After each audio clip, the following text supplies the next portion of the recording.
Noong May 31, 2025, nagimbalang lahat nang mapabalitang may 3 dealer ng kambing mula sa Calatagan, Batangas ang natagpo ang patay sa Maguindanao del Sur. Sila ay pawang pinaslang at pinaghihinalaang pinagnakawan.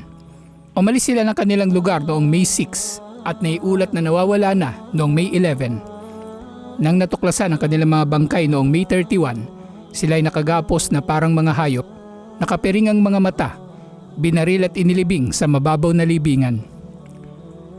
Ang pamahalaang bayan ng Calatagan ay nagalok agad ng pabuyang 100,000 piso para sa sino mang makapagbibigay ng impormasyon sa pagresolba ng kaso ng pagpatay kina John Luis Olarte, Jerry Ortega at Ronald Alumno.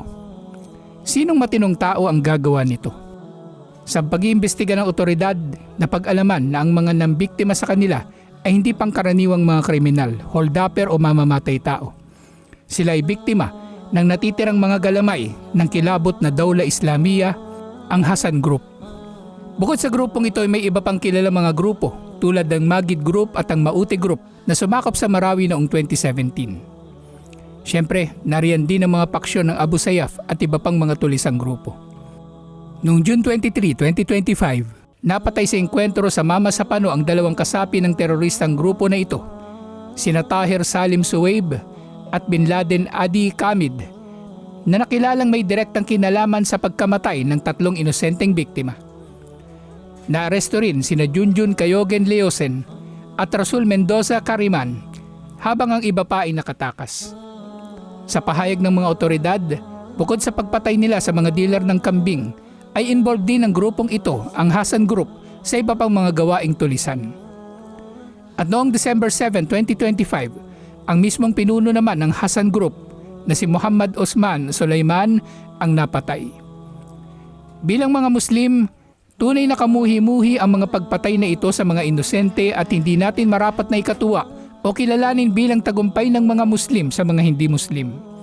Anong jihad ang matatagpuan sa pagpatay sa nagbebenta lamang ng kambing? Anong pagpapangibabaw sa salita ni Allah ang matatagpuan sa pagpatay sa naghahanap buhay lamang? Anong gantimpala ni Allah ang inaasahan nila sa pagpatay sa inosenteng sibilyan? Sinabi ng konseho ng pangunahing ulama sa Saudi Arabia tungkol sa mga bagay na katulad nito, habang nililinaw ng konseho ang pagbabawal sa mga kriminal na gawaing ito sa dalisay na Sharia, ang konseho ay nagpapahayag sa buong mundo na ang Islam ay walang kinalaman sa ganitong mga gawain at ganito rin ang lahat ng mga Muslim na nananampalataya kay Allah at sa kabilang buhay. Lahat ay walang kinalaman at inosente sa mga ito. Tunay na ito ay gawain lamang ng mga taong may baluktot na utak at baluktot na akida. Siya lamang ang may pasan ng kasalanan at krimeng ito at hindi maaring panagutin sa pamagitan ng kanyang mga kinilos ang Islam o ang mga Muslim na nagagabayan sa pamagitan ng gabay ng Islam na nakasilong sa Quran at Sunnah at nakakapit sa matibay na lubid ni Allah. Ang kanilang mga gawain ay mga kasamaan at mga krimen na itinatanggi ng Islam at ng natural na pagkiling ng tao sa katotohanan at kabutihan. Dahil dito ay may mga teksto na malilinaw tungkol sa pagbabawal sa mga ito at sa pagbabawal sa pagkakaroon ng ugnayan sa mga gumagawa nito.